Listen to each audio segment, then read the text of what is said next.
What's up? Get that money, secure that bag. What's up? Get that money, secure that bag. What's up? What's up? What's up? Get that money, get that money. She a queen and they love her cause she got her own place, own car, and she black on.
History Month.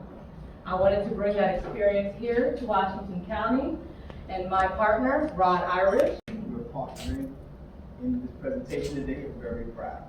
The Maryland Black Chamber of Commerce is the organization that is trying to make sure that business becomes something that we do well, that we prosper in, and that we know about.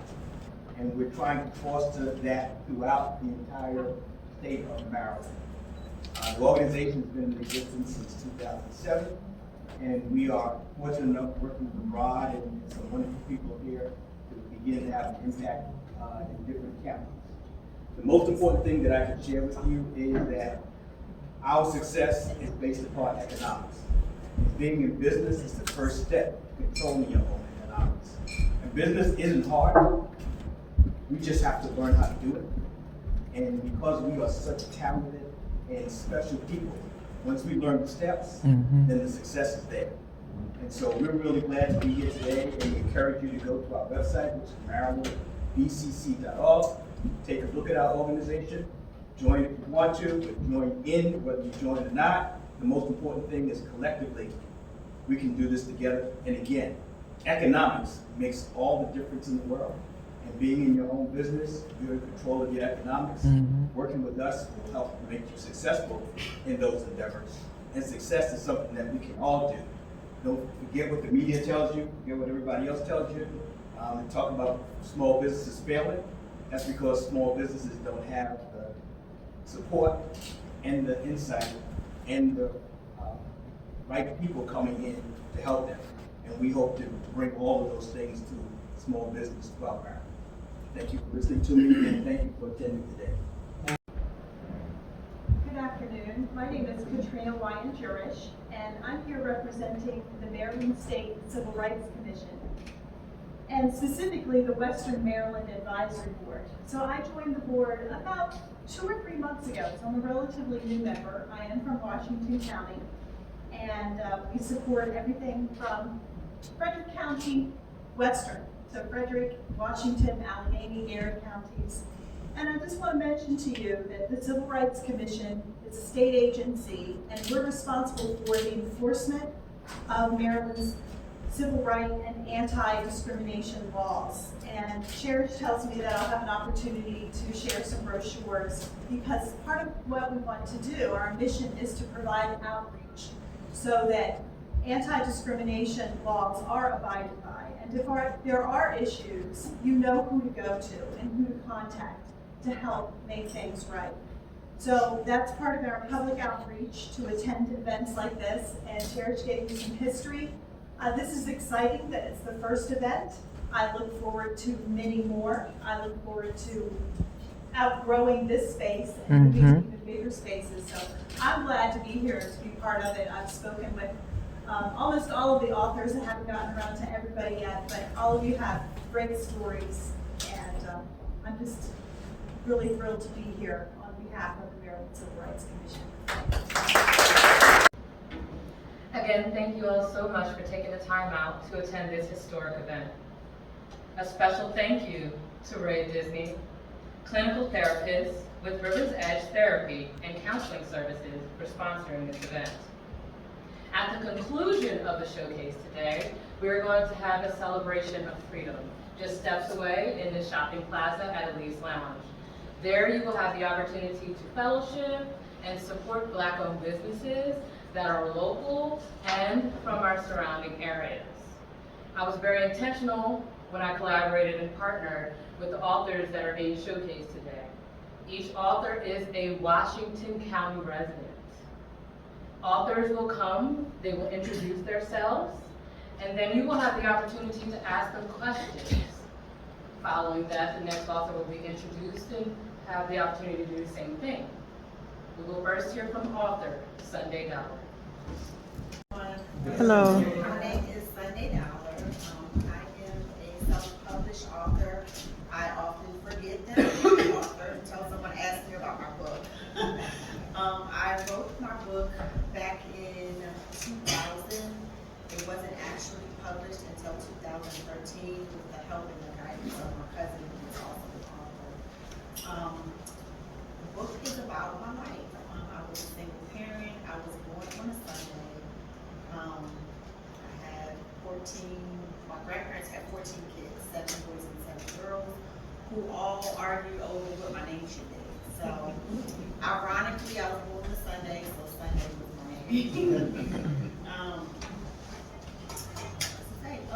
Well, you always hear people say, when they tell stories about stuff that happens in their life or stuff that happens to family members and friends, and they say, I can't make this stuff up.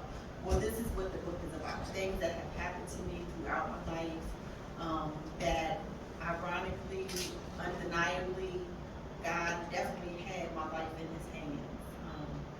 I was adopted at 2 weeks old. At age 15, I lost a set of twins. At age 27, I lost my first husband, all while raising 2 children, becoming a single parent. So I would like to share with you the first chapter of my book. It's called Sunday Morning. On the 7th day, God rested in all his work, and God blessed the 7th day and made it holy and sanctified. Genesis 2:2-4. It all began on March 15, 1970. It was a Sunday. How did I know this? Because that is how I got my name. Yes, I was born on a Sunday, the day of rest and worship, my blessed day. When we think of Sunday, we think of a brightness and a rainbow color with sunshine and being sunny. We think of God. Many times I have been told around 8:30 a.m. my mom said, here I came, the most beautiful baby girl anyone had ever seen.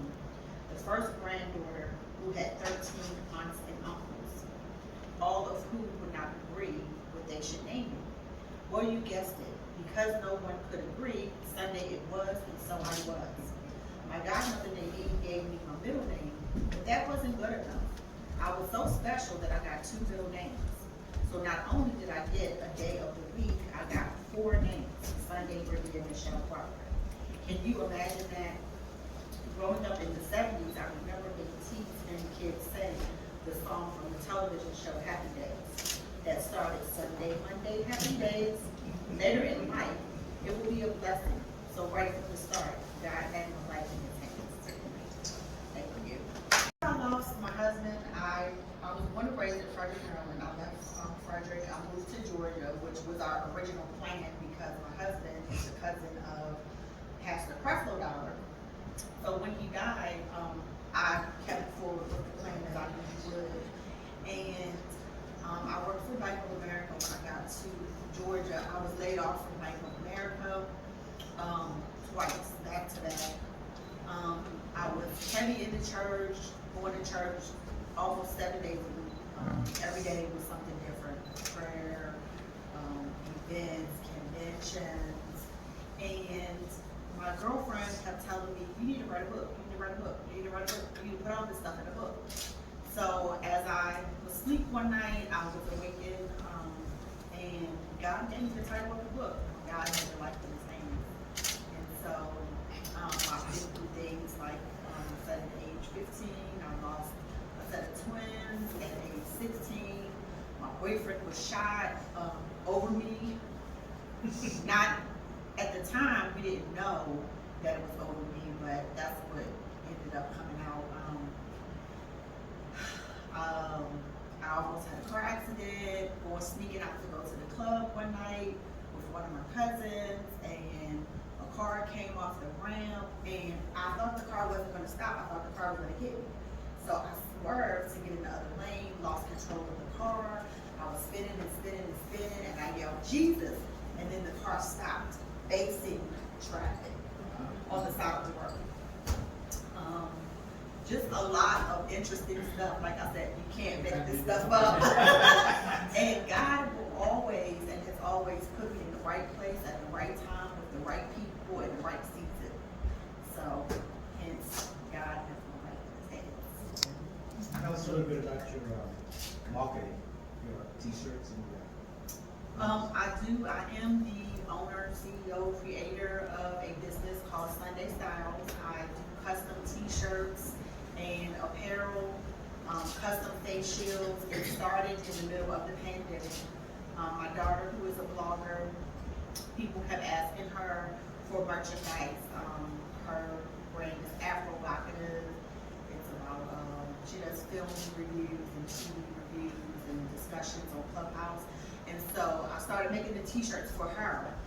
And then, like I said, in the middle of the pandemic, in the middle of elections, everybody was making Biden t-shirts and Trump t-shirts and Chucks and Pearls t-shirts. And so people started asking me, could I make this shirt? Could I make that shirt? Could I do birthday parties? Could I do memorials? And so it kind of morphed and snowballed into me having now a t-shirt business. I do the Freedom Fest, I do pop-up shops, I do events. I'm here, there, and a little bit of everywhere. So if you have a birthday party, if you have a business logo t-shirt you want, if you have a special event, anything that you want, if you have a picture, if you don't, I can create one. So I am a small Black business, and I am an author.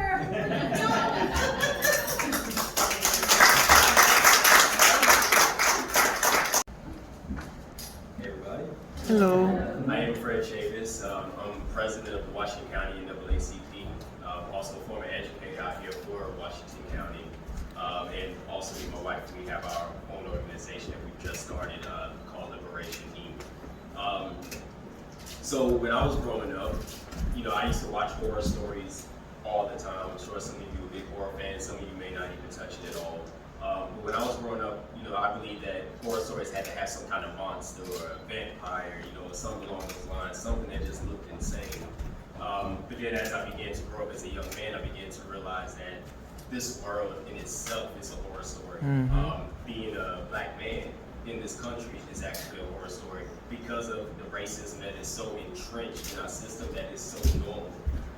And so as I grew up, I used to wonder why people looked at me the way they did. Why was I treated as if I had done something wrong? And I do believe that if this world had its way with me, the school system in particular, where I was growing up, I wouldn't be here today. I'd probably be behind bars, or I might be dead. And so when I became a teacher out here in this community, I began to know the people, got to know the kids, got to know the families, and I fell in love with it. And that's why I wrote this story, Look the Devil in the Eye. You'll notice it says Jonathan Street on it, and it has a vulture on it, because technically that's what we see a lot of times in our county, but also just in the country in general. People profiting off of the plight of Black people. They're not fixing our issues, but they are making money from it. And so our communities remain in the same condition that they are. Jonathan Street has a lot of history, a lot of historical Black history that is amazing. We have black businesses, community centers, great speakers, great leaders. Wheaton Park named after Jacob Wheaton. So it's so much to know about our community, but you wouldn't know it today because it's a history that people try to hide or they try to move aside. And so when you hear Jonathan Street, a lot of times what follows is something negative. You know, when they talk about the black community, then all of a sudden they want to talk about crime. Like those things go together, and it doesn't. And so that's why I wrote the story. It signifies the horror of being black, but it also signifies that horror that this country does not want you to succeed. So it will set up roadblocks as much as it can, and it starts with our youth. And so this story does focus a lot on our young people. If you walk these streets and you get to know these people that are actually out here, you actually fall in love with them. But instead, we're talking negative, you know, we're trying to hold the community down. And I believe that Jonathan Street is a street pavement gold, actual line from the book, by the way. But I'm just gonna read just a small paragraph of my story, that's fine. My main character, Easy, he lived in a family of activists. And so he would listen to this cassette player that always played from a familiar voice that you'll learn when you read the story. But I'm gonna just read this snippet. Who remembers the slave preacher Nat Turner, a black man that put the fear of God into the white Christian slave owners? He was not looking for an olive branch to their suffering, and he did not spare the life of his good owner that many people refer to him as. Nat Turner was not insane as many will say when you speak up and act. Nat Turner was Joshua. Only God did not tell him to march around the wall 7 days. He told him to wait for a sign in the sky, and when that sign should appear, it was time to fight. Nat Turner was a man of God. And Nat Turner and the enslaved warriors that fought alongside him gave their lives for freedom. But their sacrifice was necessary, just as the work of a revolutionist is necessary. When you become part of this life, your life is no longer your own. You must be willing and ready to give your life for the people. For God I live and for God I die. Black folk must lead their own revolution. And that was just a snippet from my story. So, any questions? There are many Jonathan Streets around the country. Yes. We finally have bombed by planes, put on the border, just all over. Do you have any insight into how we change these Jonathan Streets into main streets? I mean, I think the big focus would be events like this, you know, putting black dollars into our communities and keeping them there, but also there has come a sense of unity. I live by all skin folk ain't your kinfolk, and that's honestly the biggest problem that I see in our black community is that no matter how much we try to do programming and try to bring money and businesses into our communities, we all seem to fight each other for it. And so, you know, the profits that be, they profit off of that division. And so I would like to see a lot more unity. We don't have to like each other. I could care less about that, but we can get some things done for the young people if that's really what it's about. I was not. I've actually only lived here for 4 years. I was born in Boston, in Dorchester to be exact. Yep. I live in Dorchester, about 10 minutes from Franklin Park Zoo, and I bring it up because I'm a big animal person. Animal science degree. I thought I was gonna be on National Geographic or something. You know, that kind of changed. But my dad worked at the zoo, so I didn't have a community center as we do in the Jonathan Street community. But I would go to the zoo every day, and so you know, whatever we have in our community, we got to make sure that we instill for the young people. Over here. Oh my God. Sorry. Because it's both refreshing. It's a little disappointing, but both refreshing because I'm meeting you today, and me and Cherish, she's a very close like loving friend of me, but I know she's not here from here either. And I'm here with my friend, and we were both born here, raised here. When we talk about the devil and God, he might be feeling a certain way about even seeing the job and streets under that.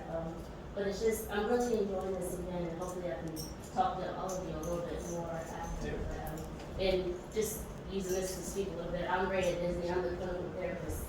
So I'm a sponsor here. Gotcha. So I grew up here, but I left, I went to HBCUs, and I made it an intention to bring my talents back to my community. So, you know, Yes, absolutely. And I'll let you answer. I hear that quite often. I'm not from here, and I'm okay with But that. still you know, thank you for- Yeah, absolutely. And history's history, you know, and so you got to be able to speak on that, and be able to push forward what's next, and connect with the people that are from here. So, yes. My favorite animals are horses. Ask the question. So, like an acting career. Gotcha. Yeah.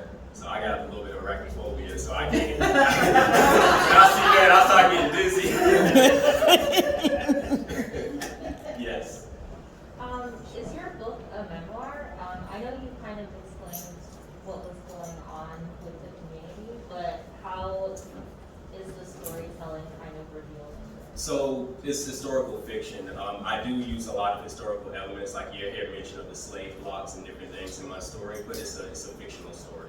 it? Okay. Yep. How you doing, Jay? My name is Kareem.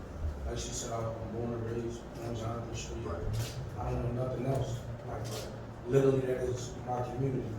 So, I'm just saying, an educator, and you build relationships and foundations with the children. And I really feel like that's where it starts at, because, and when I was a kid, the opportunities that's present now, they really didn't exist.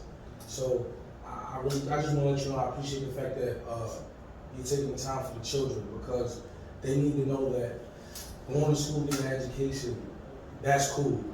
You know what I'm saying? Doing right by your family, that's cool. Marrying young, having one woman, that's cool. So I really appreciate you for that. But like, when you speak about Jonathan Street, right?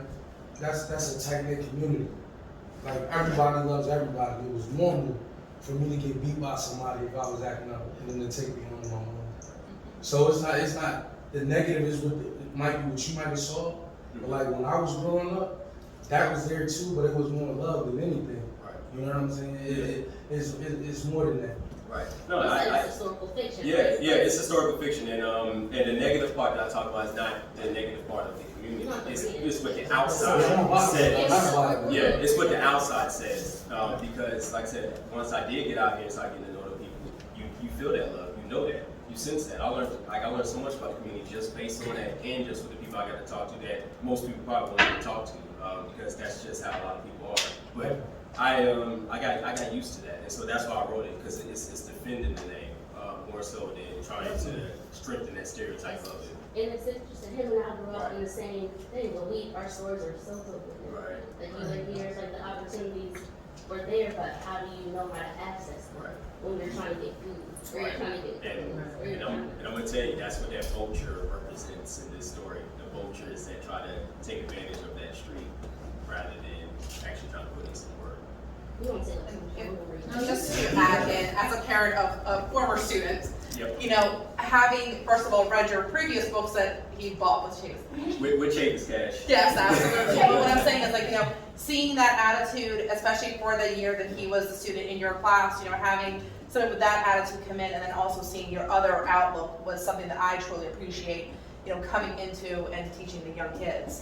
And so, you know, so like I said, like that outlook right there is what our community needs. And so no matter where you're coming from history-wise or wherever you came from before, you know, having you in this community is a privilege to me and my family, and I'm sure other people as well. I appreciate that. I appreciate all of you. So I'm Erica, so I'm another native, born and raised in the Jonathan Street community. So to me, like the title says, I don't know if it's, you know, really reads how I'm reading it, but it's almost like looking the devil, like he's not welcome in this community. That's kind of like how I took it.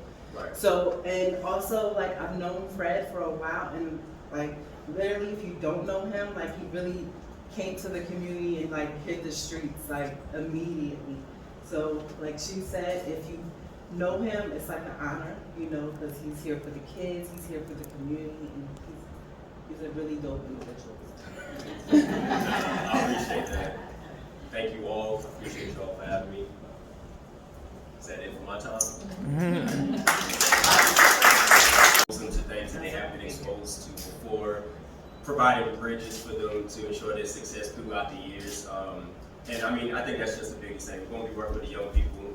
I like to be in the trenches, and so that's what I'm going to stay at.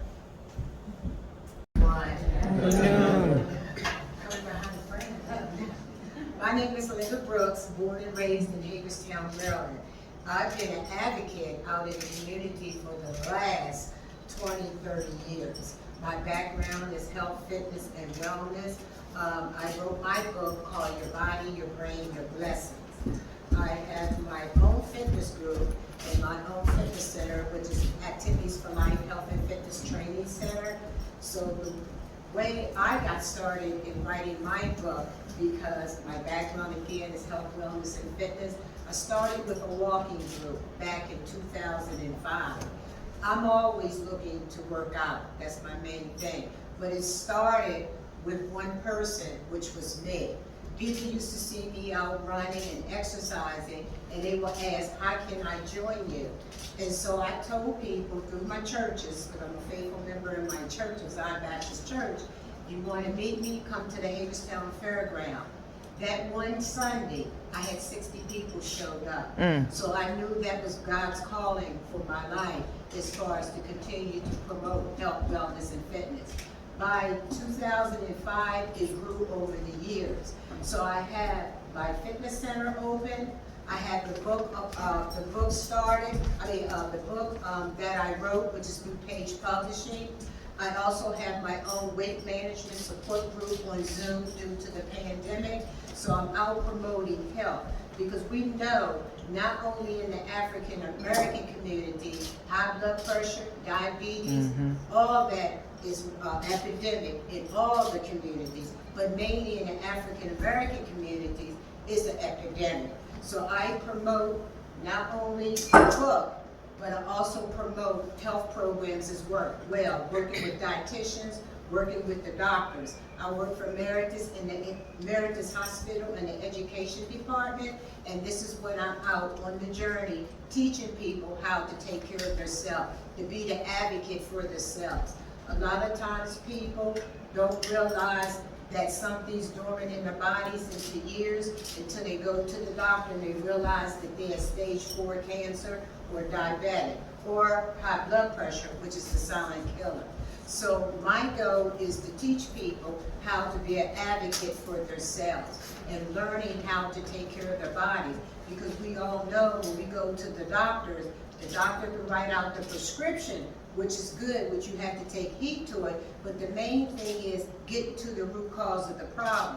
The root cause of the problem is learning how to eat right and to exercise. And because a small percentage of our health problems, if we realize it's hereditary, but a lot of times it's what we eat. So exercising and eating right goes hand in hand.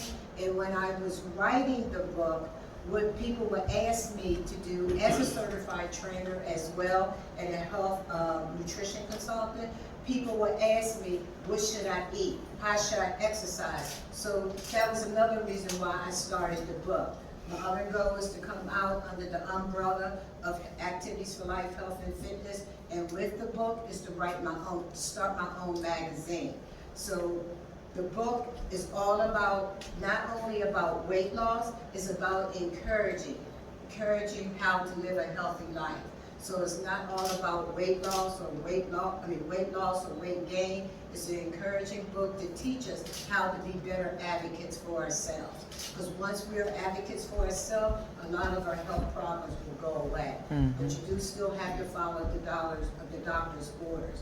When your brain is healthy, your body is healthy, you get your blessings. At 62 years old, I'm truly blessed, and I don't have any aches and pains. People used to say, oh, when you get older, you're going to have this, you're going to have that. Not on any medication or any of that. That's God, because I know how to take care of the body. And when you're feeding your body with the right nutrients and the right vitamins for the foods that you eat, a lot of your health problems will go away. So my book, I don't really need to read a chapter there. I can tell you about the chapter. It all starts with the mindset. When you believe and truly believe and have the faith and believe it, you can make any changes in your life that you want to make. We all will believe in everything else, whether it's material things, but when it comes to our health, a lot of us put that on the back burner. We'll do this later. We'll do that next time. And I'm not saying that you have to go out and join the gym. I'm not saying you have to do any of that. A lot of things you can do in the comfort of your own home. Watching television when a commercial or something comes on, and you can do some arm lifts or do some leg lifts. You can do any of that. So people think, oh, I gotta join the gym, or I gotta eat carrots, in the Lord knows. But no, that's not. You can still have a cheat bite, which I talk about that in my book. So you can, so it's different things that you can do to take care of you, because you get one life, and that's it. Because once you lose your health, there's no amount of money that can buy it back. So that is my story.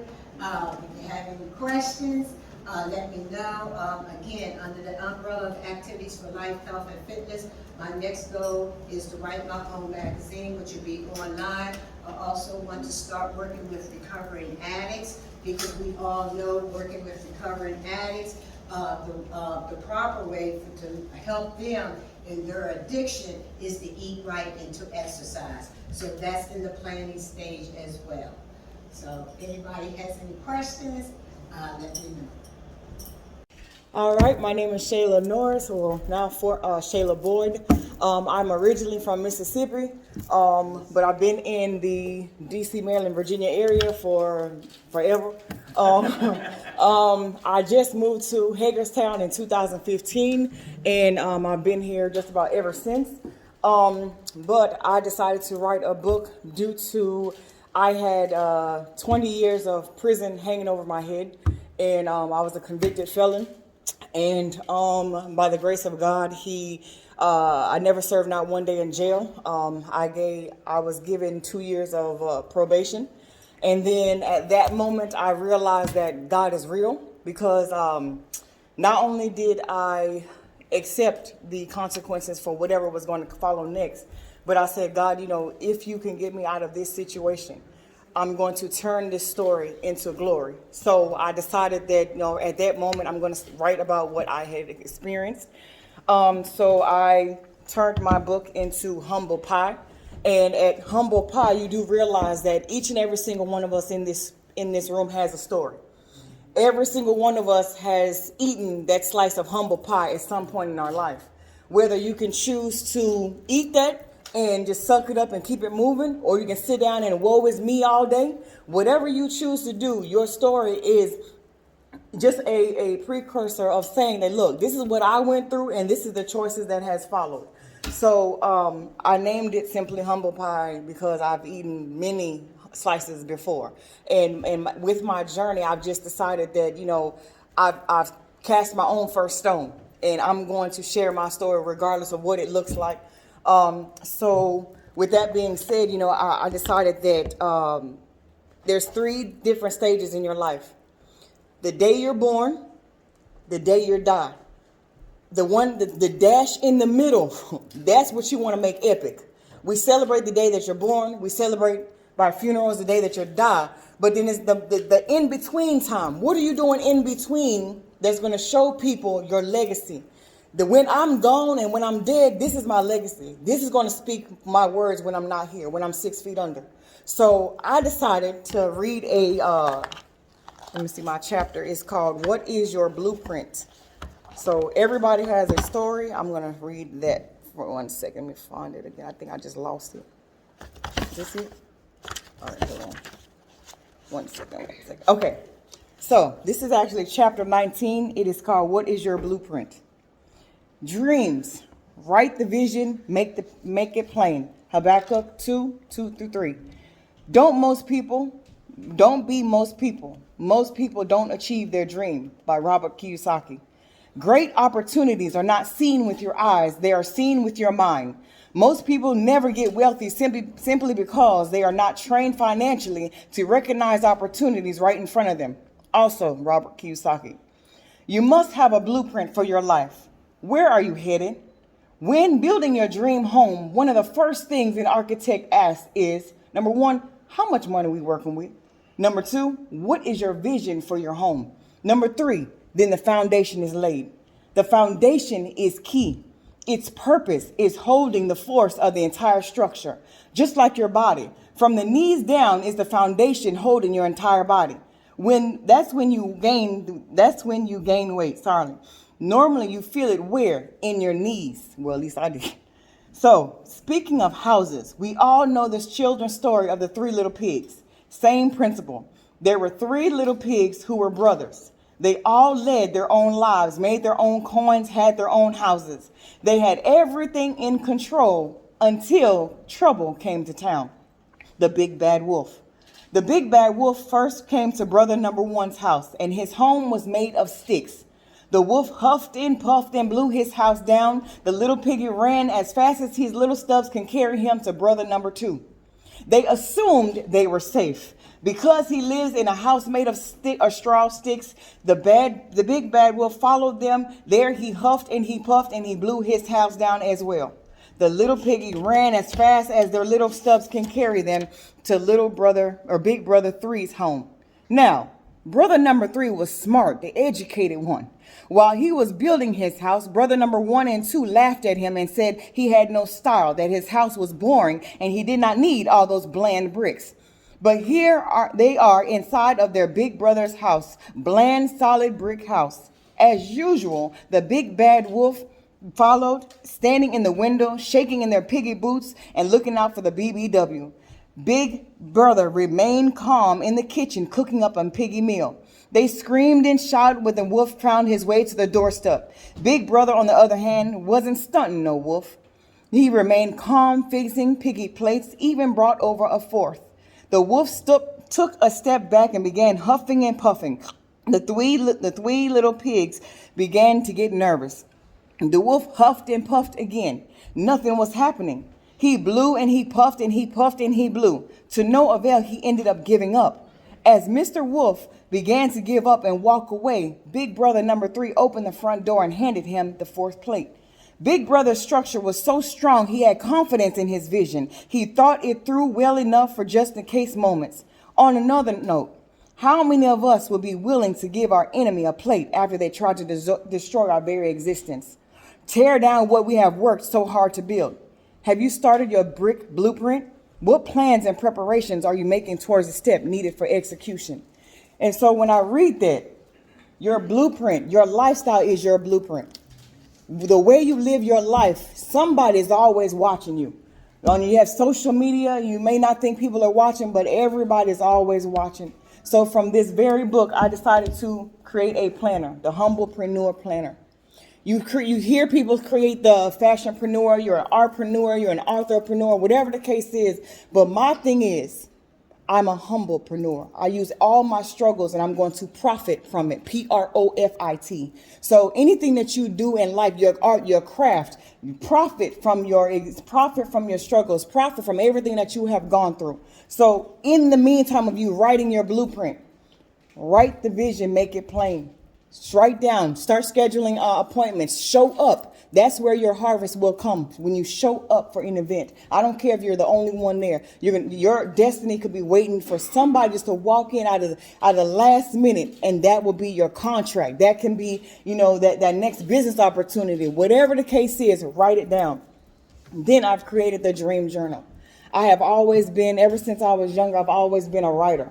So, I remember holding like stacks of papers and books of always writing something. So again, write the vision, make the plain. Dream journal, every little idea. You can be at work one day and all of a sudden like, oh man, write it down. So I remember walking around with stacks of paper like this high from 2009. And then eventually I ended up writing in 2017. So it does take time. It does take the process. Trust your process. You will definitely make it. But that's it.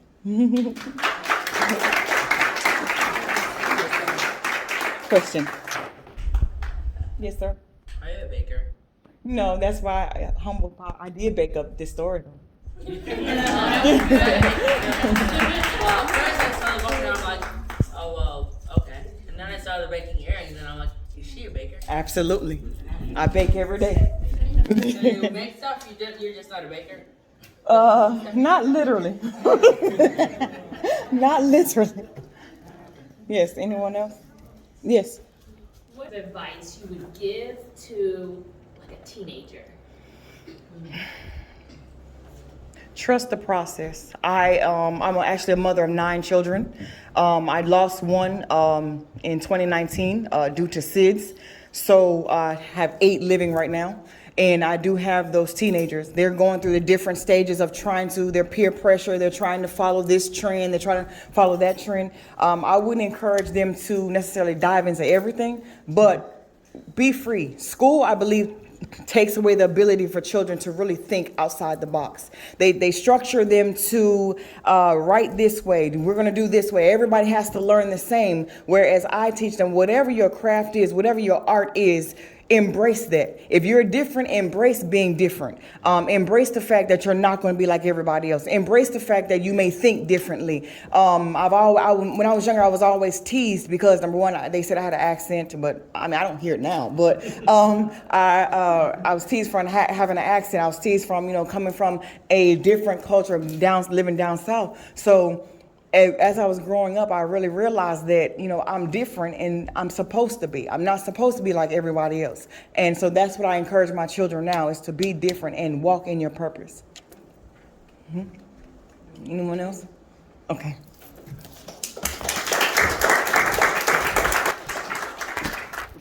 What an appropriate place to end, speaking to the children, because now the children are going to speak to us. We will now hear from author Afe Gwendolyn Afe.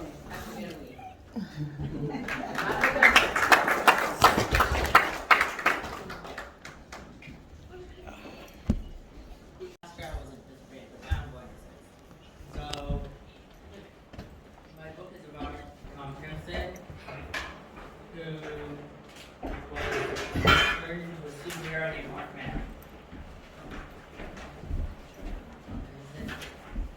And so his grandfather turned him into Markman, and he's trying to stop this guy named Dr. Racer, and from using a black orb to destroy our city with his friends, George Rennie and Black Orb. So, I'm gonna read a page of my book.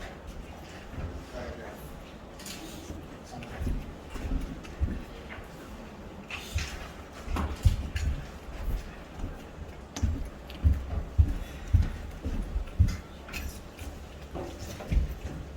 So, the end is close.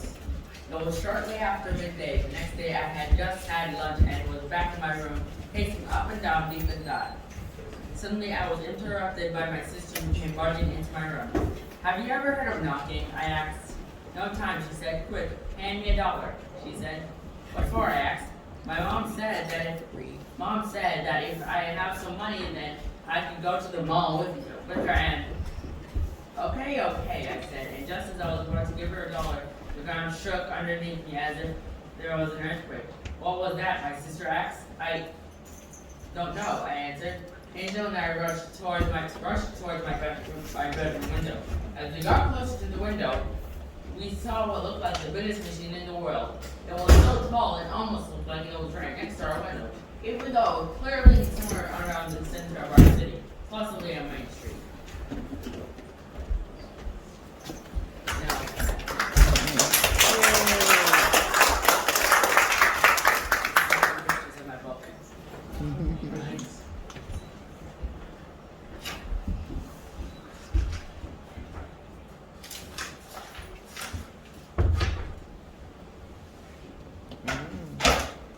Questions?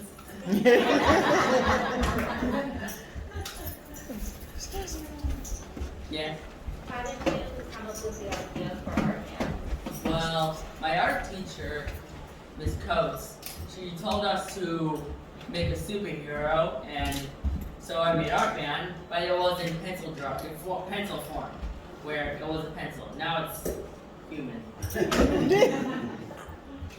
You had a question? So, I was gonna say the same thing, sorry. Yeah. Yes. How did you come up with their powers? Well, I just wanted it to be art-based powers, because, well, see, there are 2 other superheroes that are with Art Man. There's Art Man's sister Angel, who's gonna be paintbrush girl. She has a paintbrush that can make anything. She just has to paint it into thin air. And then in book 2 of Art Man, 2 other heroes are gonna be featured. Paperboy and Clay Kid. Clay Kid can get the structure of clay, where you can form it into anything. That's Clay Kid's power. He can turn into anything like that. I'm still deciding whether it's any animal or anything, but yeah. I'm guessing I'm pretty certain on anything, but I want it to be any animal because my favorite animals are, like I said earlier. And yeah. And Paperboy, he can fold paper into anything he wants. Not one, it's anything or any animal, it's both. Maybe I can make a both for playing too. I think I'm going to both. Word on the right. Yeah. That'd be really good. He's only 12. He just folds into a unicorn. So you see, I go to a library and it had unicorn folded papers folded into unicorns, and they each had different colored hair, and well, yeah, and it was set into the order of the rainbow. So yeah. Yes. Is there a lesson to the book? It's mistakes don't matter. How does that feature in the book? It was a story where mistakes don't matter. Where if you, yeah, let me just read it has something in there. An example.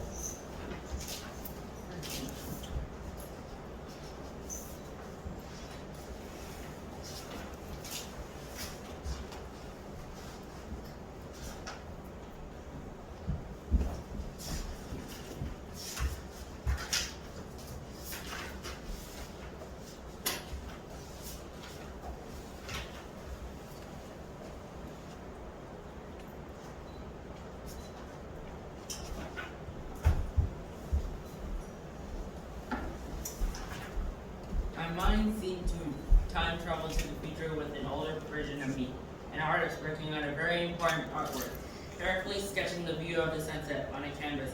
I seemed to be trapped in an isolate island with no one with earshot, and heard voices behind me telling I was useless.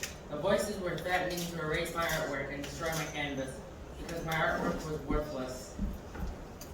The voices seemed to grow louder, and I couldn't bear hearing them anymore.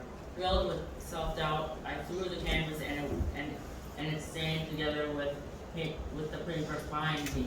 I then slid from the chair onto the grass. I held my hands around my neck and closed my eyes as if to wish the voices away. Just then, my mind was lifted from the older version of myself. My mind seemed to project a cloud like the actual version of myself, standing with Master Art, his left hand placed it gently on my back. Master Art stared into my eyes while holding his cane with the very prominent paintbrush head and said, "Hello, my son. Now tell me, why do you sit here in shame?"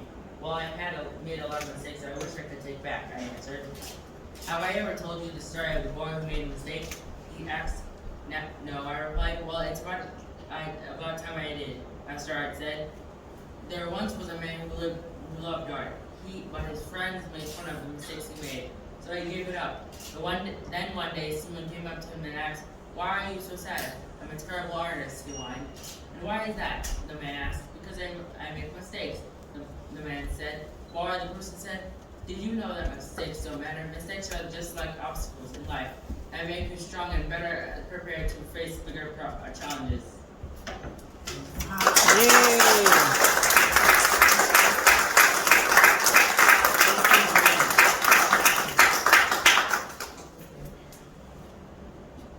Any more questions? What is, right here, what inspired you to start writing? I really don't know. Well, actually, my brother, right there, right next to the kid, you're sitting next to that guy. That guy right there. The green, brown, yeah, you should notice it by now. So he gave me an idea. So he inspired writing into me. So he made a book called New School. Right. It's called New School, and I don't know what it's about, but he inspired me into writing. And when I thought about his book, I started thinking that maybe I should make a book myself. So yeah, That's how I came up with that man. And he's actually making another book right now. It's called 5 Feet. Because, well, it's about this kid who, 5 foot. It's about this kid who only does our grass, only mows her lawn when the grass is 5 feet tall. So yeah. The first part of the book is technically the small piece of grass is technically complaining about how people are so careless in the world. It even claims once that we people just like death, you know, because of what we do. A lot of trees and animals are dying. So.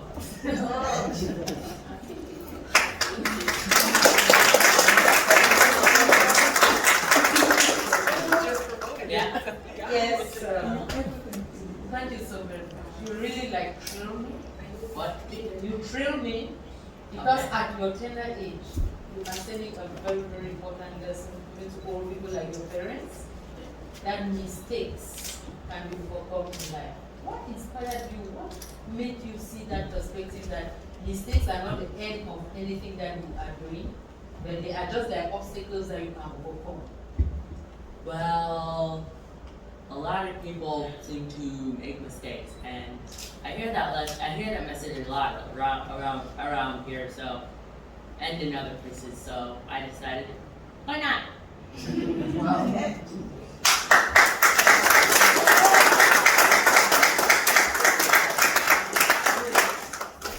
Any more questions?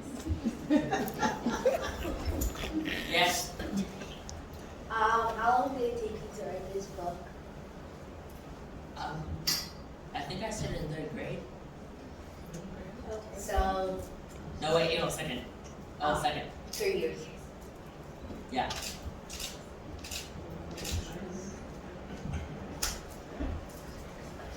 Yeah. Did you do the illustrations yourself? Yeah, but a professional artist, well, he improved the pictures I made, like over.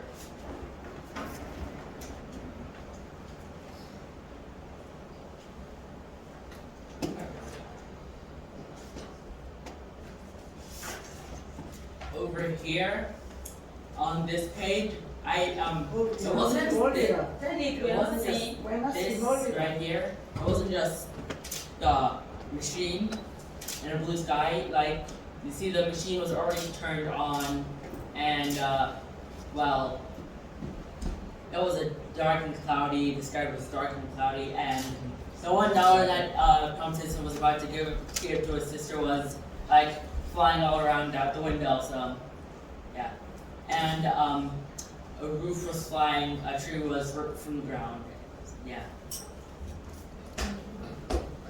but he proved that.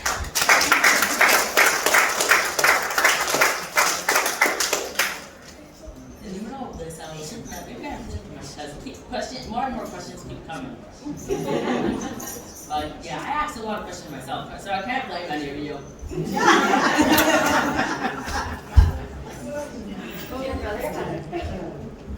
What did I tell you? Yes? Is there any more books you're making? Okay, so I have a few books in my mind.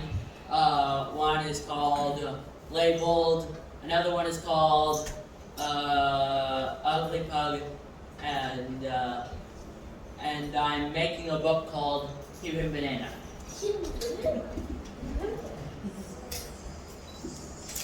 Thank you so much. It's called Focus, the 5 Principles of Success. My workbook is interactive because I know and believe that it is imperative to be an active participant in your life. If you want to succeed, it's not a sideline sport. You have to get in the game to play. Focus stands for fun, opportunity, concentration, unwavering, and what's the point of it all if we don't succeed? My inspiration for this book was my personal journey in life. See, similar to Shayla, I noticed that there was so much importance to focusing on that dash that's in the middle in our lives. So my name is the focus trainer, because it's my job to walk alongside you during that part of the journey.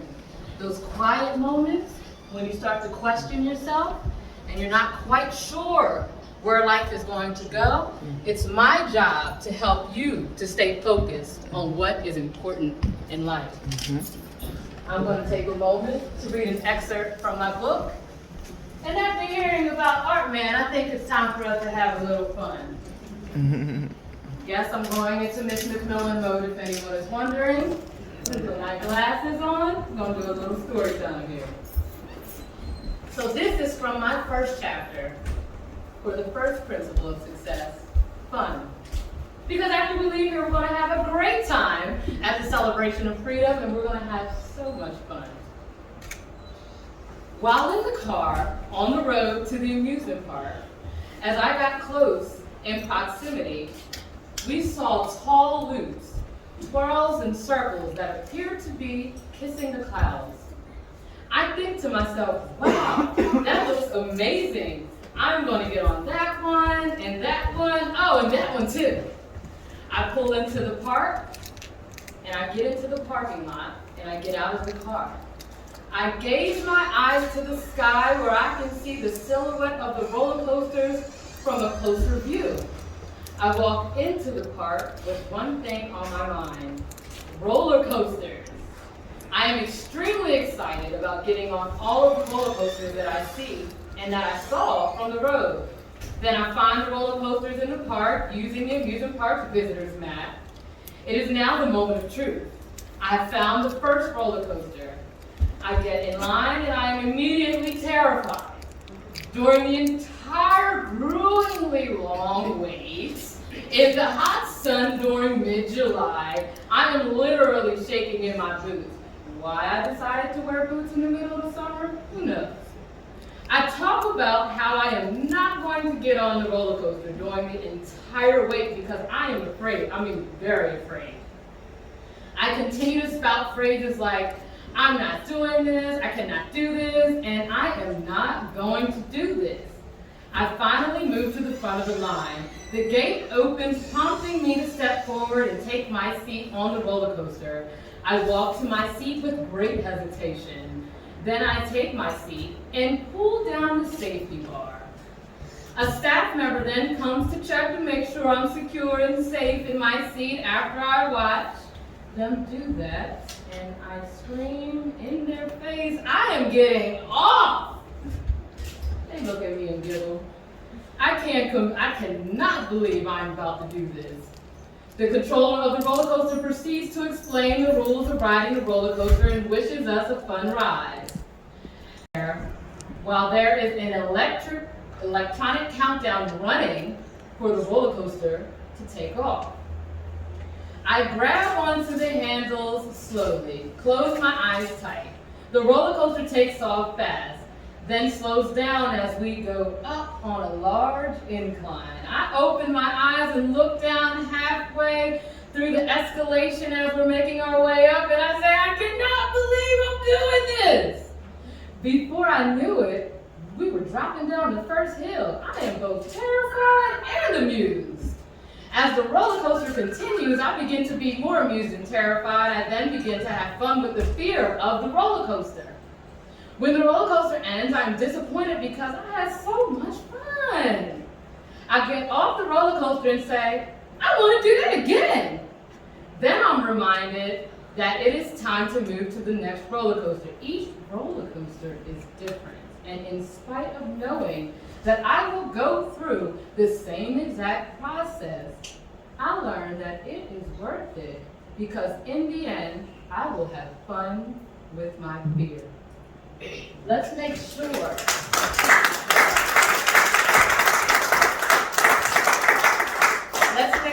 that we are going towards the things that bring us fear, walking to the things that make us nervous and concerned, because those are the things that are going to make us grow and become better. Any questions? All right. I thought I did good as a teacher. I thought I did well. I need to